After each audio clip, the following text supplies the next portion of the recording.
তো আমি এই মুহূর্তে দাঁড়িয়ে আছি সন্তোষপুর লেক পল্লীর ঠিক সামনে। আর এবারে কি হচ্ছে, পরবর্তী লোকেশন হচ্ছে সন্তোষপুর ত্রিকোণ পার্ক দুর্গোৎসব। আমি এই মুহূর্তে চলে এসেছি সন্তোষপুর এভিনিউ সাউথের পুজোতে, যার থিম হলো,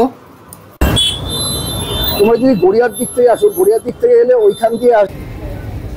তো এই হচ্ছে শ্যামাপল্লী শ্যামা।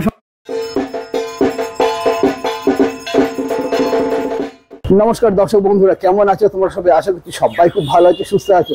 পুজোর ডায়ের একটা নতুন পর্বে তোমাদের সকলকে জানাই অনেক অনেক স্বাগত। এই ভিডিওতে তোমাদের সঙ্গে শেয়ার করবো সন্তোষপুর যাদবপুরে কিছু গুরুত্বপূর্ণ পুজো এবং তার লোকেশন। তো আমি রিকোয়েস্ট করবো ভিডিওটা স্কিপ না করে পুরোটা দেখার। আর আমার চ্যানেলে যদি নতুন হয় চ্যানেলটি সাবস্ক্রাইব করে বেল আইকনটি বাজিয়ে দিও, ফলে আমি যখন কোনো নতুন ভিডিও দেবো তোমার মোবাইলে চলে যাবে সবার আগে। ভিডিও লাইক করে দিও আর প্রচুর শেয়ার করে দিও। চলো যাওয়া যাক প্রথম পুজোতে।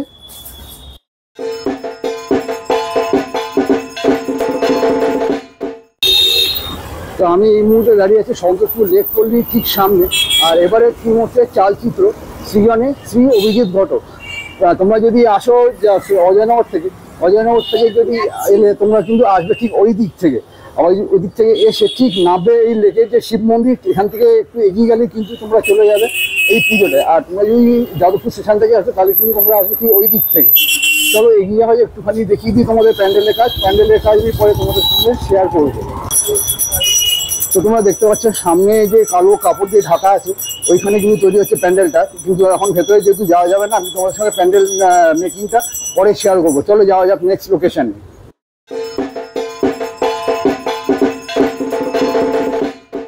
লেক পল্লী থেকে সন্তোষপুর এভিনিউ রোড ধরে সোজা চলে আসতে হবে 5 মিনিট, তাহলেই পৌঁছাবে সন্তোষপুর এভিনিউ সাউথের এই যে পুজোটা, যার থিম হচ্ছে আগমন গমন।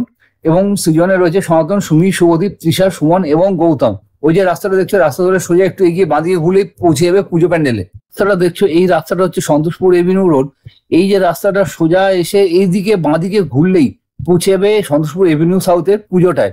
সোজা গিয়ে একটু বাঁদিকে ঘুরলেই পৌঁছে যাবে কিন্তু প্যান্ডেলে। চলো এগিয়ে যাওয়া যাক।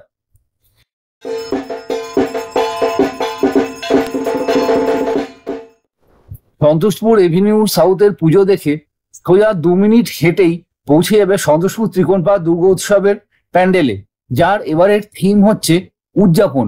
সৃজনে জয়শ্রী বর্মন এবং অসীম পাল।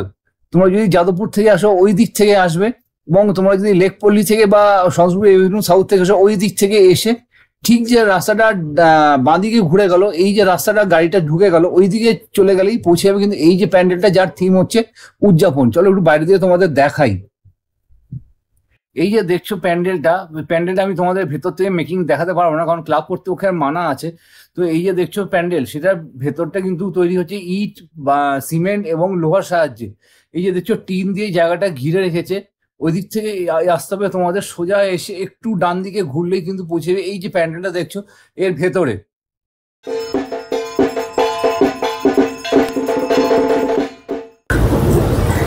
এই মুহূর্তে আমি চলে এসেছি আমার পরবর্তী লোকেশন তরুণ সাথী, যেটা সুলেখায় অবস্থিত। এবারে ভাবনা মহাবিশ্বে, মহাকাশে, মহাকাল মাঝে। তো সামনে দেখতে পাচ্ছ প্যান্ডেলটা তৈরি হচ্ছে। তোমরা যদি আসো যাদবপুরের স্টেশন থেকে, তোমরা আসবে কিন্তু ওই দিক থেকে এসে জাস্ট নামবে এইখানটায়। এখানে নামলে তোমরা পেয়ে যাবে এই প্যান্ডেলটা। যদি সম্ভব হয় আমি পরে তোমাদের সঙ্গে প্যান্ডেলের মেকিংটা শেয়ার করবো। চলো এগিয়ে যাওয়া যাক পরবর্তী লোকেশনে। তোমরা যদি গড়িয়ার দিক থেকে আসো, গড়িয়ার দিক থেকে এলে ওইখান দিয়ে আসবে, এসে ঠিক নামবে এই যে জায়গাটা, এইখানে জায়গাটায় নামলে তোমরা পেয়ে যাবে কিন্তু এই যে প্যান্ডেলটা।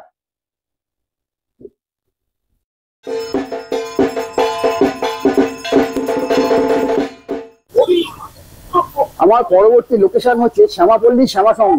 এবারে থিম হচ্ছে জননেপথ্য। সৃজনে দীপঙ্কর, রাজেশ, দেবায়ন, রোহিত, ডিম্পু, সঞ্জয়, শীর্ষেন্দু, সুদীপ, সূর্য। মূল ঘটনাটা হচ্ছে থিঙ্কার্স। তোমরা ঠিক এই যে দেখছো তরুণ সাথী জাস্ট অপোজিটে এখান দিয়ে ঢুকলে পৌঁছে যাবে কিন্তু শ্যামাপল্লীর পুজোটায়। চলো একটু এগিয়ে তোমাদের প্যান্ডেলের জায়গাটা দেখিয়ে দিই।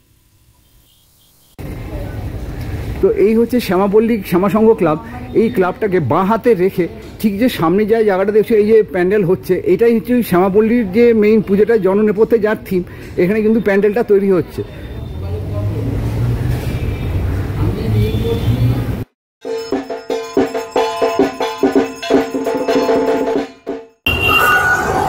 আমার পরবর্তী ডেস্টিনেশন হচ্ছে Ramakrishna motivate central club, Jadavpur সুলেখার কাছে একদমই হাঁটা পথে।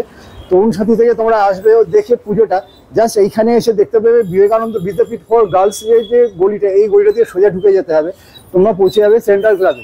আর এখানে থিম হচ্ছে শৈশব, সৃজনে সুরজিৎ রায় চৌধুরী এবং প্রতিমা শিল্পী উত্তম দে। চলে এসেছি এখন রামকৃষ্ণ পরিবার সার্বজনীন দুর্গোৎসব কমিটির রাস্তায়। এই যে দেখছো রাস্তা ধরে সোজা চলে আসবে তোমরা, ওই যে দেখছো গাছের পাতার আড়ালে দেখা যাচ্ছে ক্লাবটা, ক্লাবের ঠিক সামনেই রয়েছে মাঠ, সেই মাঠে হচ্ছে কিন্তু দুর্গাপুজো। চলো একটু এগিয়ে দেখাই তোমাদের জায়গাটা। ওই যে দেখছো বাঁশের স্ট্রাকচার রয়েছে মাঠের ওপরে, এটাই কিন্তু রামকৃষ্ণ পরিবার সার্বজনীন দুর্গোৎসব কমিটির পূজা প্রাঙ্গণ। তো চলো তোমাদেরকে একটা জিনিস দেখাই। একটু সোজা এগিয়ে এসে এই স্টার্টিং পয়েন্ট থেকে একদম ওই দিকের যে স্টার্টিং পয়েন্ট যেখান থেকে আমি এন্ট্রি নিয়েছি, পুরো দেওয়াল জুড়ে, মানে কমিক্স হোক বা পঠন পাঠনের কোনো বইয়ের চরিত্র হোক, এই দেওয়াল জুড়ে কিন্তু ফুটে উঠছে রামকৃষ্ণ পরিবার সার্বজনীন দুর্গোৎসব কমিটির পূজা প্রাঙ্গণ। আর এখানে যে সকল চরিত্র দেখতে পাচ্ছি সেগুলো কিন্তু আমরা শৈশবে পড়েছি, কারণ এবারের থিম হচ্ছে শৈশব। একটু যদি আমি এগিয়ে যাই তাহলে দেখতে পাবো নারায়ণ দেবনাথের অমর সৃষ্টি অর্থাৎ হাদা ভোদার দুটো চরিত্রও কিন্তু এই দেওয়ালে পরিস্ফুট হচ্ছে। এই হাদা ভোদার কাণ্ড কারখানার নামে একটা যে কমিক্স রয়েছে, সেই কমিক্সে কিন্তু এই দুজন চরিত্রকে দেখতে পাওয়া যায়।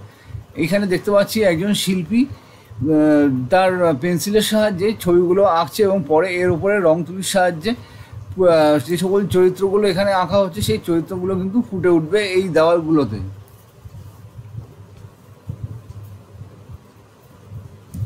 তো আমি এই ভিডিওতে তোমাদের সঙ্গে শেয়ার করলাম সন্তোষপুর থেকে সুলেখা অবধি কী কী পুজো হয় এবং কোথায় কোথায় হয় তার লোকেশান। ভিডিওটা তাহলে এইটুকুই ছিল। যদি ভিডিওটা ভালো লাগে একটা লাইক করে দিও আর প্রচুর শেয়ার করে দিও, আর হ্যাঁ সাবস্ক্রাইব করতে কিন্তু একদম ভুলো না। দেখা হচ্ছে তোমাদের সঙ্গে খুব শিগগিরই পরবর্তী আপডেট নিয়ে পরবর্তী ব্লগে। ততক্ষণের জন্য ভালো থেকো, সুস্থ থেকো, টাটা।